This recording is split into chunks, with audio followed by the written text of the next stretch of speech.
The focus of this presentation will be the third of the three circles in our problem-solving framework, that is, implementation.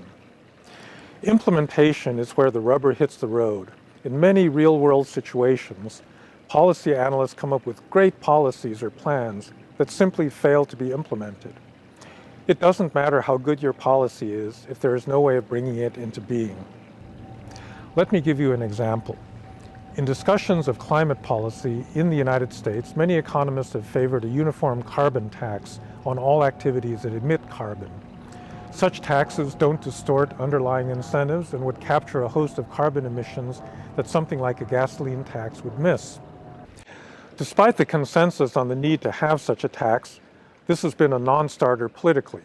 Americans in general do not like taxes, and there's never been anything like a consensus in Congress to impose such a tax. A lot of opposition comes from fossil fuel companies that don't want to see their activities restricted in this fashion. But many liberals are also wary about taxing cars and trucks and imposing higher costs on ordinary people who are just scraping by day to day. The Yellow Vest movement in France, after all, suddenly emerged to challenge President Emmanuel Macron over a gas tax meant to reduce carbon emissions. Since a uniform carbon tax was not possible, the US has sought other strategies for achieving the same result, that is, reduction of carbon emissions. The federal government has established the so-called CAFE standards, which set targets for fuel efficiency for different classes of vehicles. Individual states have set up cap-and-trade systems that provide incentives for reducing carbon emissions. Each of these strategies is less efficient than a uniform carbon tax. On the other hand, they were implementable. Under the rules of the American system, mileage standards could be set administratively in ways that would avoid the need for individual members of Congress to vote for them. The same goes for EPA regulation of power plants. From a climate perspective, we have a suboptimal set of policies in place, but at least they were doable in a way that the carbon tax was not. The first and most critical step in implementation analysis is stakeholder analysis. A stakeholder is any party or actor that has an interest in a particular problem, whether they are for or against a proposed solution to the problem. Stakeholders can be categorized in a number of ways. One is to group them according to their power. This chart from a book on stakeholder analysis looks at healthcare reform in China. Some of the stakeholders, like the Ministry of Finance or the Ministry of Health, are very powerful players. Others, like provincial officials or international donors, are much less influential. Obviously, the powerful stakeholders will be much more critical than the weak ones. A second way of grouping stakeholders is to arrange them by whether they are supportive, opposed, or neutral with regard to your proposed solution, with some measure of the strength with which they hold their opinions. This part of the analysis is critical in building a strategy, since you will need to create a coalition of supporters and to come up with ways of neutralizing opponents. In addition, you will need to be able to persuade those who are neutral, or in some cases initially opposed, to come over to your side. Coalition building is the meat and potato of politics, and therefore of successful reform. We sometimes like to use the term political will and say that a reform effort failed because of insufficient political will. This metaphor, in my view, is misleading insofar as it makes politics seem like a matter of individuals who get up in the morning and say, "I really want to do this," and power through on their own. Of course, political leadership requires this kind of effort. But no individual, even in authoritarian countries, has the power to accomplish anything important simply on their own. What great leaders do anywhere is to build powerful coalitions and to overcome opposition from entrenched stakeholders that are opposed. That is what political will is. Stakeholder analysis is simply the process of systematically thinking about coalitions and coming up with strategies to increase the number of supporters for your favored option. If we create a two-dimensional plot of stakeholders, we can array them on an x-axis from opposed to supportive and on a y-axis from less powerful to more powerful. We want to do one of three things. We want to make weak supporters more powerful, if we can. We want to neutralize opponents, and we want to move stakeholders who are neutral or opposed into our camp.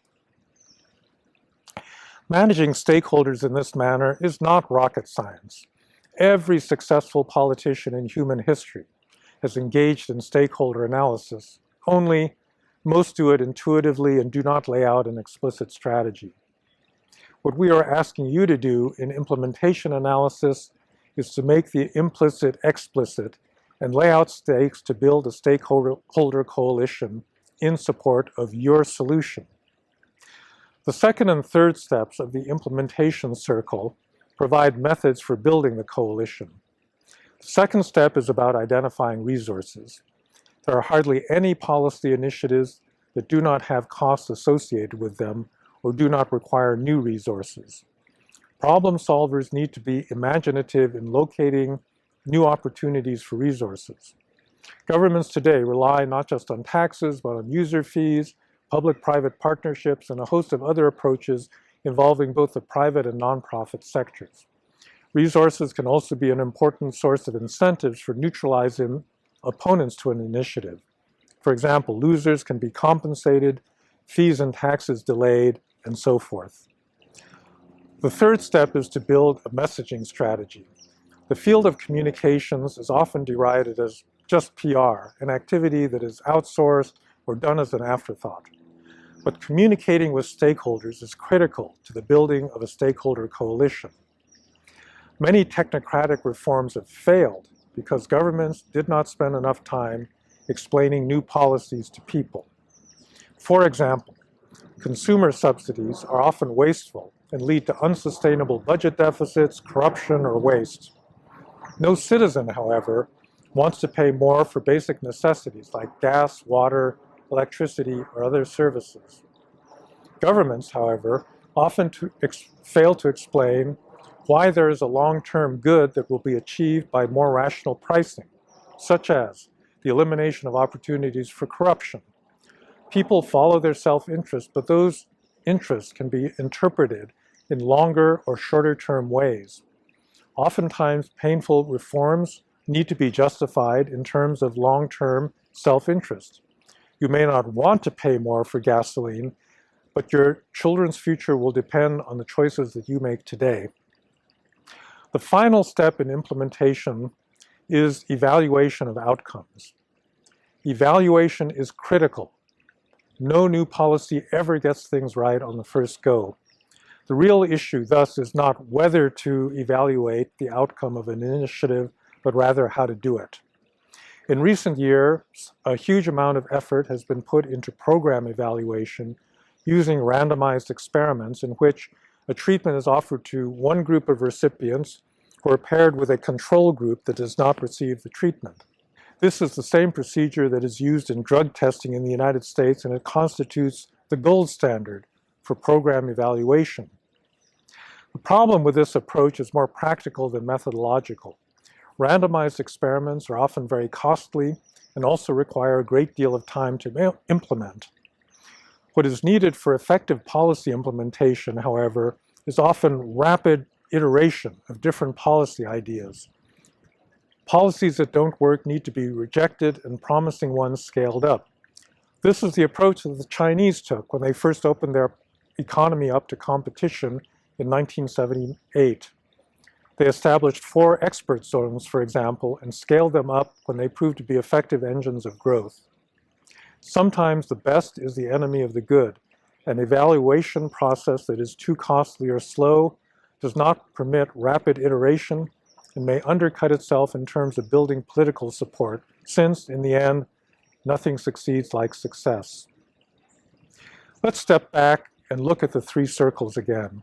They were arrayed in a linear fashion from left to right. You start with problem identification, then move to solution development, and then to implementation. That's why there are large arrows flowing from left to right.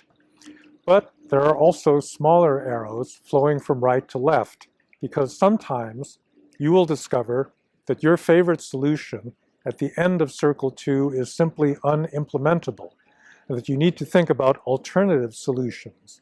that have a better chance of being implemented. Think about the carbon tax example, where the optimal solution was dropped in favor of one that was politically feasible. Sometimes, however, you may be in circle 3 and realize that you're actually trying to solve the wrong problem altogether, or that you'd not defined your problem clearly and thus were wasting energy on a tangential issue.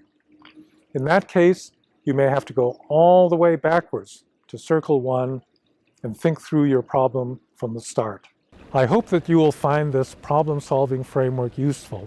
It can be applied to a whole range of situations, not just for addressing public policy problems, but in nonprofit organizations or even in the private sector. Keep this framework in mind as you approach the problems that you and your organization face, and ask yourself how it might be relevant to solving them.